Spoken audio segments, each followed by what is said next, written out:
Hey guys, this is Keep It Simple Matt, and just figured I'd throw out another knife review out there for any of you looking for a small survival type tool. And I gotta say that this is a really nice looking survival type tool.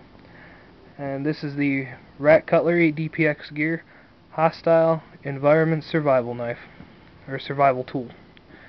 The H.E.S.T knife.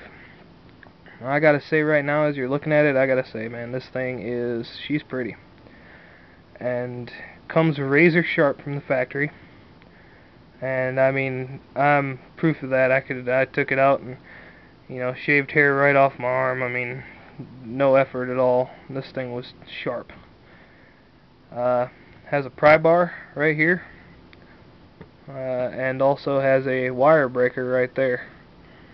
I have not used either of them yet. It's a pretty new knife to me. I've only had it for about 3 weeks now, and it went with me deer hunting. And I gotta say it's a nice looking knife. It's got a 3 1/8 inch blade, and I believe the overall length is 7 5/8. I could be wrong though. Just look it up. Other than that, it comes with a Kydex sheath, molly locks from Blade Tech that attach to the sheath via these 4 holes. The one thing I will say though is that if you're carrying this knife on a pistol belt, these are a little too thin. I had it on my pistol belt for deer season, and it kept wanting to pop off.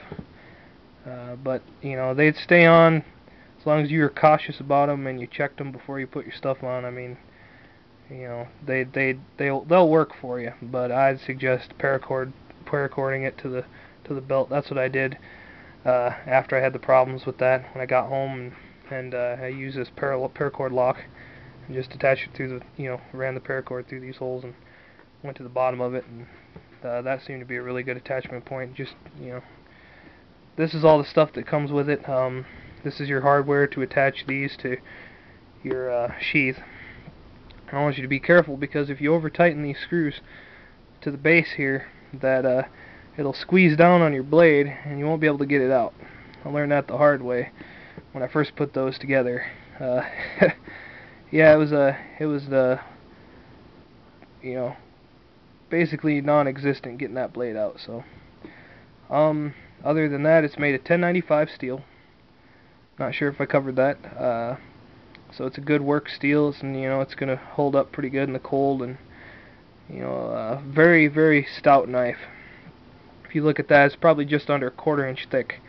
And I gotta say, man, everything seems to fit in your hands just perfect. The micarta scales, as you can see, it's got a really cool design on there.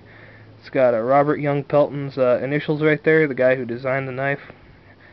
I guess he's an adventure, world traveler, adventure writer. He's been in Time magazine. I don't know a lot about him, but I went on and I read about him a little bit about this knife. So, I didn't want to just buy this knife. I do tend to do my research on stuff before I pick it up. As far as that goes, the sheath is great, high quality Kydex sheath, and holds the knife very tight. It's not going to come sliding out of there. The micarta feels great in hand. Everything just feels like it's supposed to be in your hand. I mean, I had a hard time taking this knife out of my hands because it felt so great. This came with the knife. I just tied it like that because this is kind of clunky when you run it on the knife. It's not really that great. You have a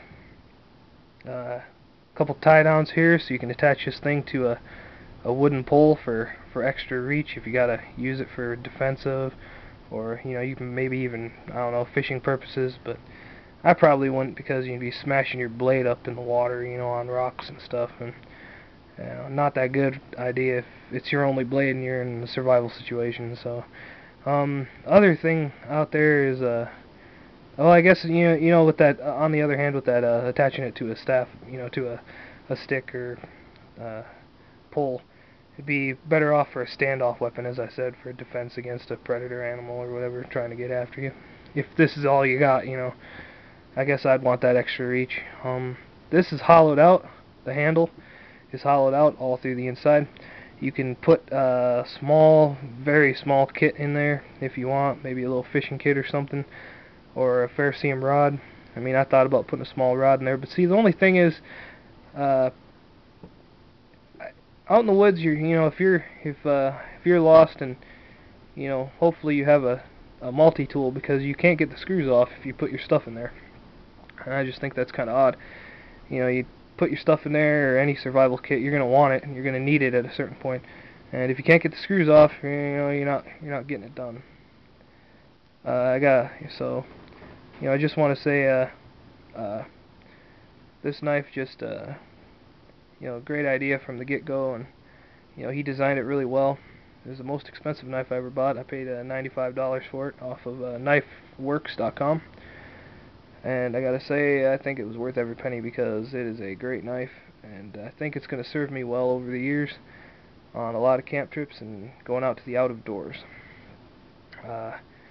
So far, I just, as I said, I can't say anything bad about it. And if my mind changes, if anything comes up that changes my mind on this knife, I'll let you guys know. But as far as this review stands right now, she's a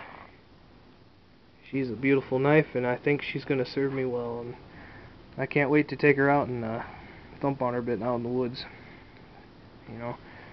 So as I said, yeah, this a lot of knife and light carry, and if you're looking for a small knife with big survival capabilities, I wouldn't look no further than this. So